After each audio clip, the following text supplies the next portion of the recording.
요새 시장은 박스권으로 표현하는 것보다는 갇혀있다. 이런 표현을 쓰는 게 더 정확할 것 같습니다.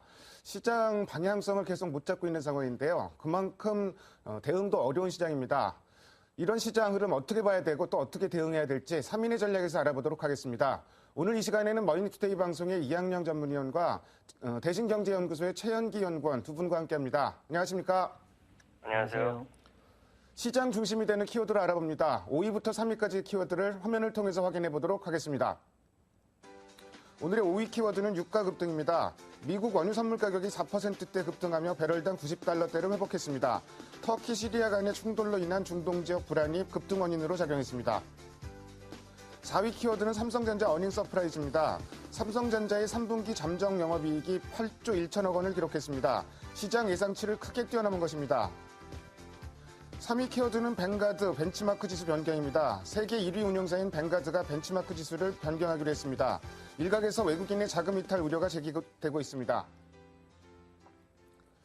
장 시작 전에 삼성전자 잠정 실적 발표가 됐는데요. 컨센서스 7조 5천억만 나와도 대단하다고 봤었는데 그걸 훨씬 뛰어넘으면서 8조 1천억까지 이르렀습니다. 근데 오히려 삼성전자 주가는 개장 초 반짝하고서 지금 약세를 보이고 있는데요. 글쎄, 삼성전자 주가, 선반영됐다고 보기에는 글쎄, 서프라이즈, 그러니까 생각한 것보다 이익 증가폭이 굉장히 컸고요. 주가가 그렇게 많이 오른 것 같지도 않고, 또 4분기가 실적 둔화될 것이다 이런 얘기도 나오는데, 갤럭시 노트 2 나온 거 보면은 그 우려도 사실은 맞지는 않는 얘기인 것 같고요. 참 어떻게 봐야 될지 난감한데, 이학영 의원께서는 어떻게 보세요? 네, 어제도 말씀드렸다시피요. 일단은 저는 이렇게 생각을 하죠. 오늘 잠정 실적이 나왔지만은요, 어제 말씀드린 대로 주가에 미치는 영향, 그리고 시장에 미치는 영향은 거의 없을 것이라고 말씀드렸습니다. 지금도 거기에 대해서는 똑같은 생각을 갖고 있습니다. 왜냐하면 1분기에도 그랬고요, 2분기에도 그랬고, 실적을 발표한 날 상당히 좋게 나왔지만, 시장에 미치는 영향은 오히려 좀 적었고요. 약간은 좀 조정 국면으로 들어갔던 기억이 있습니다. 시기에 의해서 학습 효과를 경험했기 때문에 그런 것들이 오늘 시장에서 좀 반영되고 있다라고 보고 있고요. 거기에는 개인이라든가요, 국내 기관 투자가도 거기에 어떤 비슷한 흐름으로 좀 이해를 하고 있습니다.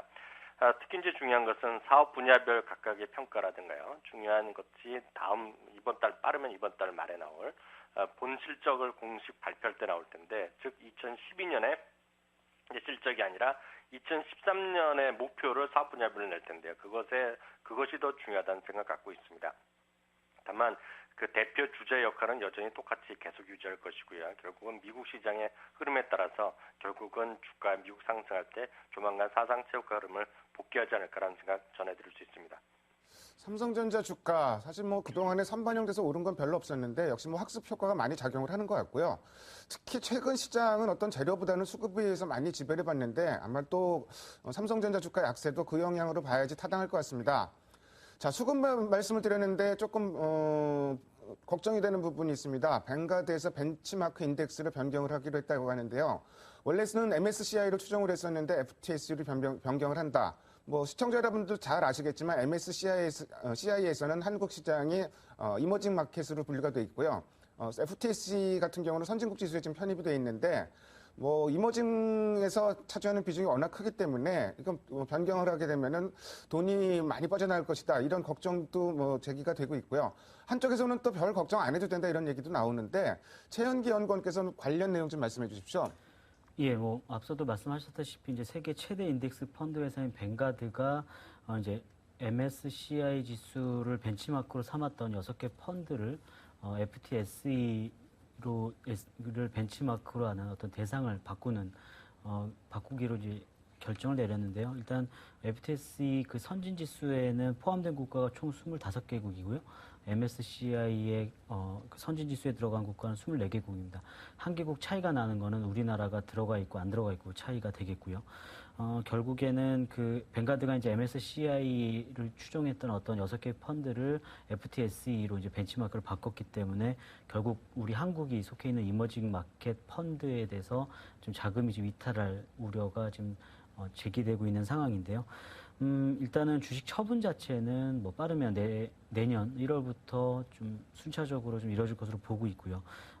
다만 이제 이러한 외국인 자금 유출 자체는 어떤 국내 경제 펀더멘탈과는 별 상관없는 어떤 그 자금 배분이기 때문에 좀 오히려 자금 유출 시에는 좀 매수로 접근하는 것이 좀 바람직하지 않을까라고 보고 있고요. 또 하나는 이머징 마켓 그 펀드 쪽에서 그 유출된 자금 자체가 결국에는 FTSE 그 선진 지수의 그 벤치마크를 하는 그 펀드에 다시 자금이 유입될 수 있기 때문에 국내 증시로 따지면은 어떤 중소형주보다는 좀 대형주 쪽에 좀 자금이 좀 들어갈 가능성도 좀 열어둬야 할 것으로 보고 있습니다. 따라서 어떤 외국인 자금 자체가 순감으로 빠져나가는 것은 아니고요. 순차적으로 리밸런싱 하는 과정에서 좀 단기적으로 마찰은 있겠지만 궁극적으로 외국인 자금이 국내 증시에서 크게 빠져나가지는 않을 것이다라고 보고 있고요. 또 이러한 이슈가 일단 뭐 단기적으로는 지금 현재 시장에 큰 영향을 미치지 않겠지만 내년도 가서 다시 한번 뭐 이슈가 될 때 그때는 좀 중소형주보다는 좀 대형주 쪽에 좀 관심을 가져가지 좋지 않겠느냐라고 좀 보고 있습니다. 자금 유출 규모 뭐 최대 100억 달러까지 보는 데가 있었는데요. 근데 일단 뭐 시기적으로 봐서도 내년이고요. 그리고 우리나라 펀더멘탈에 이상이 있는 부분이 아니기 때문에 결국 뭐 그런 식으로 빠져나갔던 돈들은 다시 이제 들어올 가능성이 많다. 이런 의견들이 좀 많이 제기가 되고 있습니다. 다음으로 오늘의 2위 키워드를 화면을 통해서 확인해 보도록 하겠습니다. 오늘의 2위 키워드는 ECB 기준금리 동결입니다. 만장일치로 동결을 했다고 합니다. 그래서 뭐 금리 인하에 대한 얘기는 뭐 전혀 언급도 안 됐다고 얘기를 했고요. 근데 이제 뭐 이 통화정책 회의 이후에 드라기 총재가 이것저것 좀 발언을 많이 했는데 그 부분은 시장에서 좀 긍정적으로 평가를 받은 것 같습니다. 최현기 연구원께서 관련 내용 좀 말씀해 주세요. 예, 뭐 지난밤에 이제 ECB 통화정책 회의가 열렸었는데요. 뭐 기준금리를 현행 0.75%로 동결을 했습니다. 일단 뭐 금리 인하를 하는 어떤 그 통화를 더 완화시키는 어떤 정책 효과보다는 비전통적인 양적 완화 조치에 좀 치중한다는 측면이 좀 있고요. 또 하나는 4사분기 들어서 다시 좀 물가가 또 다소 불안정한 모습을 보일 가능성도 있기 때문에 금리 인하에 대한 어떤 가능성 자체도 내비쳐지지 않았고요. 다만 이제 그 이슈가 되었던 것이 이제 최근에 그 스페인 구제금융 관련 그 불확실성이 상당히 높아져 있었는데 스페인 긴축안에 대해서 좀 긍정적인 평가를 내리면서 어떤 구제금융에 한 발짝 더 나아가는 어떤 그런 절차를 밟았다는 측면에서 좀 시장에 좀 우호적으로 작용을 한 것으로 보고 있습니다. 이런 영향으로 일단 유로화 가치 자체가 다시 1.30달러대까지 다시 반등한 점이 아무래도 지금 시장의 전반적인 위험자산 선호 심리를 반영한 것이 아닌가라고 좀 보고 있고요. 결국에 그 10월 시장의 화두 자체는 이제 스페인이 과연 언제쯤 구제금융을 신청할 것인가가 되겠습니다. 아직까지 스페인에서는 어떤 그 구제금융 조건, 어떤 지원 조건에 대해서 어떤 유리한 입장을 취하기 위해서 계속적으로 아직 구제금융을 신청할 단계가 아니다라고 얘기를 하고 있지만 궁극적으로는 10월 중순 이전, 그러니까 다음 주에 열리는 어떤 유로존과 EU 재무장관 회담 그리고 중순에 열리는 EU 정상회담 이러한 그 회의 이벤트 절차를 통해서 결국에는 스페인이 그 전면적인 구제금융을 신청하지 않을까라고 좀 예상을 하고 있고요. 스페인이 뭐 2014년도 예산안을 발표하면서 어떤 자구적인 노력을 계속적으로 보여주고는 있습니다만 계속적으로 10년 만기 국채금리가 5% 후반에 머물고 있다는 점은 아무래도 계속적으로 스페인의 부담이 될 수밖에 없고요. 또 10월 말 그 스페인의 그 국채 만기 도래가 상당히 집중되었기 때문에 아무래도 그 이전에 그 스페인이 구제금융 신청할 가능성이 높지 않냐라고 보고 있습니다. 그래서 스페인이 만약 전면적인 구제금융 신청하게 되면 뭐 중장기적으로 봤을 때는 계속적으로 유로존 재정 위기 우려는 남아 있겠지만 단기적으로 불확실성 해소 측면으로도 좀 해석해 볼 수 있겠다라고 좀 판단할 수 있겠습니다. 최근 유로존, 특히 이제 스페인 상황을 살펴보면은 구제금융을 빨리 신청을 해라. 국채 무조건 사줄게. 조건도 완화시켜줬겠다. 이렇게 얘기를 하고 있는데 스페인에서는 오히려 좀 느긋해진 좀 이런 상황이 계속 전개가 되고 있습니다. 어쨌든 뭐 드라기 총재의 발언은 그 부분을 다시 한번 좀 확인시켜준 부분이 있고요. 10월 달 구제금융 신청이 사실은 뭐 예전에는 구제금융 신청에 따른 악재였는데 지금은 구제금융 신청을 해야 어떤 뭐 고비를 벗어나는 게 아닌가 좀 이런 의견들이 많고요. 결국 그래서 10월 달 중에 또 하나 지켜봐야 될 변수가 스페인이 구제금융을 신청하는지 안 하는지 이 부분도 가장 큰 변수 중에 하나가 될 것 같습니다. 미국 연준에서는 연준 회의록이 공개를 했습니다. 지난번 양적 완화를 발표했던 3차 양적 완화를 발표했던 그때 이제 그 연준 회의에 대한 기록인데요. 뭐 긍정적인 얘기도 나오고 부정적인 얘기도 좀 나왔던 것 같습니다. 근데 뭐 시장에는 그다지 별다른 영향을 미치진 않았던 것 같은데 이학영 의원께서 연준의 회의록 내용 좀 정리해 주십시오. 네, 뭐 여러 가지 복잡한 내용이 있겠는데 크게 봐서는 두 가지 정도가 의미가 있다라고 봅니다. 다만 그런 것들도 시장의 주시장에 직접적인 영향을 미치는 것은 아니고 향후 어떤 정책에 대한 스탠스를 가늠해 볼 수 있다 정도로 그냥 상식적으로 이해하시면 좋겠습니다. 일단 첫 번째는 많이들 이제 언론에서 얘기하는 것인데요, 미국에서도요. 결국은 이거 아니겠습니까? 통화 정책을 할 때 결국 구체적인 목표치를 한번 논의를 해보자는 것입니다. 합의된 것은 아직 아니고요. 추가적으로 이번 10월 달이라든가요, 그 이후 연말까지 계속 FOMC에서 기회가 될 때마다 얘기를 할 텐데, 쉽게 얘기해서 실업률이라든가요, 그리고 인플레이션은 어느 정도 되면 어느 정도까지 맞춰주면 뭐 무리한 계속되는 어떤 자금 지원이라든가 자산 매입 이런 양쪽 하나를 멈출 수 있다거나 아니면은 금리의 초저금리를 2015년까지 지금 한다라고 러프하게 얘기하고 있는데 언제까지 그걸 유지할 수 있냐, 그런 어떤 정책적인 어떤 목표치를 만들자는 거죠. 예를 들면 실업률이 지금 8.2, 8.1 뭐 이 정도 왔다 갔다 하고 있는데요. 예를 들어서 많은 사람들이 얘기하는 실업률 7% 이하로 가면 어느 정도 맞추는 것인지, 인플레이션도 지금 3% 정도 가면 괜찮은 것인지, 이런 것에 대한 구체적인 수치를 한번 만들어보자라는 것, 이것이 하나의 의미가 있습니다. 그래서 다음번이라든가 그 다음번 회의에서 이런 것들이 아마 좀 합의가 되지 않을까라는 생각 좀 할 수 있고요. 두 번째는 연준 의원들이요, 상당히 심각하게 받아들이고 있다는 것입니다. 뭐냐면 재정 절벽에 대한 우려를요. 나는 이제 우리 그 투자가들께서 그리고 미국의 일반 시민들은 큰 걱정을 사실 안 하고 자꾸 언론에서만 얘기하고 그런데 너무 감이 안 노는 얘기가 많은데요. 특히 우리 입장에서 보면은요, 연준 의원들은 이 재정 절벽 위기를 상당히 심각하게 지금 우려를 하고 있다는 것이죠. 그래서 이런 두 가지 정도가 이번에 회의록에서 중요한 코멘트 할 거리가였다라고 이해하시면 되겠습니다. 사실 뭐 지금 연준 관련해서 3차 양적 완화가 무기한이기 때문에 뭐 더 이상 양적 완화 정책이 나올 건 없을 것 같습니다. 다만 추가적인 조치가 나온다 그러면은 역시 뭐 실업률이든지 인플레이션 이 목표치를 명확히 해주는 점, 그때까지 하겠다 이렇게 뭐 의지를 보여준다는 점 정도를 기대할 수 있을 것 같습니다. 다음으로 오늘의 1위 키워드를 화면을 통해서 확인해 보도록 하겠습니다. 오늘의 1위 키워드는 2000포인트 선 회복 시도입니다. 참 2000포인트 선 만만치 않습니다. 상당히 그 위에 안착하기가 좀 쉽지 않은 모습을 계속 보여주고 있는데, 자, 뭐 어쨌든 뭐 어닝 시즌 오늘 삼성전자의 실적 예비치 발표 시작하면서 본격적으로 시작됐다고 볼 수 있을 것 같습니다. 아무래도 뭐 12월 달에 가장 큰 변수는 기업 실적일 것 같은데요.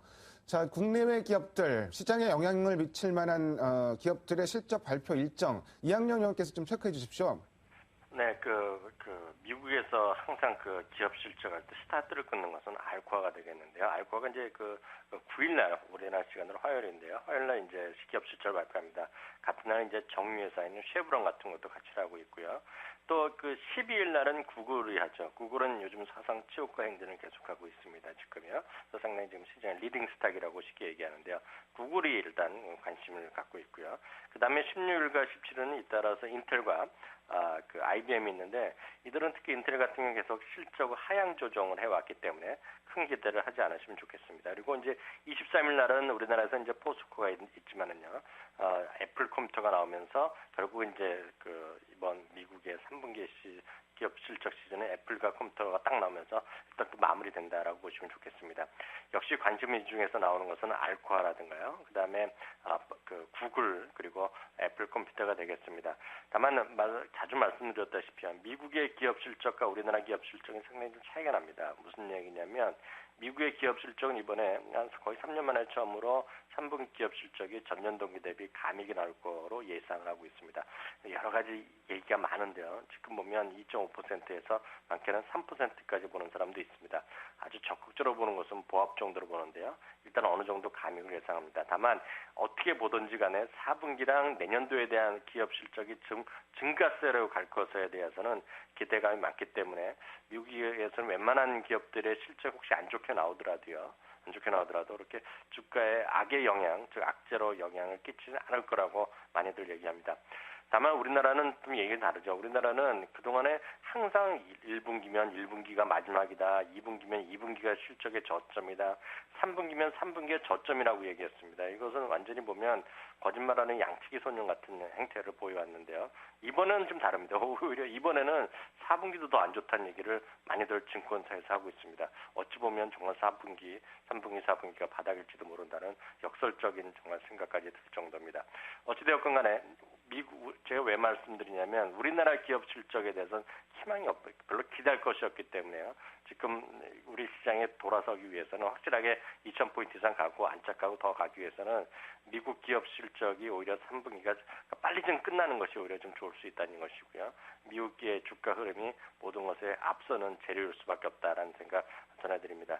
한편 전략 전술은 간단히 말씀드리겠습니다. 결국은 외국인과 연기금에 바라볼 수밖에 없고요. 이들이 사는 주식 아니면 파는 주식에 따라서 적극적으로 그에 동조하는 매수하면 쫓아서야 되고요. 매도하면 어떤 이유가 됐건 간에 가치 물량을 줄이는 그런 전략 전술이 필요하다는 생각 갖고 있습니다. 언제 다시 시장 크게 움직일 자리에 일지 모르기 때문에요. 몸가짐을 좀 진중하게요. 좀 보수적으로 보시면서 대응하시는 게 나을 것 같네요. 미국의 어닝 시즌 다음 주 화요일 날 알코아의 실적 발표를 시작으로 이제 시작되는 것 같은데요. 뭐 다음 주에 구글과 금융주 실적 발표가 있고요. 그 다음 주에는 인텔과 IBM, 또 그 다음 주에는 애플 실적이 있는데 뭐 애플 실적에는 뭐 다들 관심이 많을 것 같고, 역시 근데 미국 같은 경우는 기업 실적에 대한 눈높이가 낮아져 있다는 점, 그 점 정도는 좀 긍정적인 부분으로 접근할 수 있을 것 같습니다. 자, 10월 달에는 그렇게 중요한 일정은 없는 것 같은데, 다음 주에 이제 유로존 재무장관 회의가 있는 것 같고요. 최현기 연구원께서 다음 주 일정 좀 체크해 주시고 대응 전략도 말씀해 주세요. 예, 우선 그 유로존 쪽의 내용을 살펴보면은 8일에는 유로존 재무장관 회담이 있고요. 또 9일에는 연이어서 EU 재무장관 회담이 있습니다.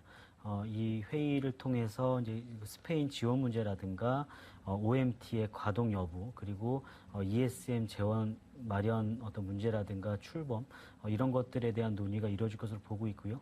결국에 앞서도 말씀드렸다시피 이러한 이벤트 회의를 통해서는 유로존 재정 위기 우려는 좀 다시 한번 한 고비를 넘기는 그런 단계가 되지 않을까라고 좀 보고 있습니다. 중국 쪽에서는 이제 이번 그 10월달 역시 실물 경기 지표에 어떤 뚜렷한 반등세가 나타나기는 어려울 것으로 보고 있습니다. 여전히 그 통화기축 완화 정책에 대한 어떤 기대감이 상존하고 있는 것은 사실이지만 이전에도 말씀드렸다시피 그 10월 지도부 교체를 앞두고 있기 때문에 어떤 적극적인 재정 정책이라든가 어떤 추가 경기 부양책 같은 경우는 지도부 교체 이유가 될 것으로 보고 있기 때문에 어떤 중국 경기에 대해서는 여전히 좀 눈높이를 현재로서 좀 낮게 가져가야 되지 않을까라고 좀 보고 있고요. 11일에는 이제 한은의 이제 금통위가 예정돼 있습니다. 금리 인하 가능성을 상당히 높게 보고 있는데요. 이미 그 기준금리를 한 차례 인하했을 경우에 연내 그 추가 금리 인하 가능성을 내비쳤기 때문에 최근 어떤 내수와 수출 모두 동반 부진한 모습을 보이고 있기 때문에 어떤 10월이 기준금리 인하 시점이 가장 유력하지 않을까 지금 예상을 하고 있습니다. 여전히 그 미국 경제 지표의 개선 여부, 그래서 그 양적 완화 발표 이후에 어떤 시장의 기대감이 높아져 있는 상황에서 과연 그 시장 예상치에 부합하느냐 혹은 상회하느냐 그 부분을 좀 잘 살펴봐야 할 것으로 보고 있고요.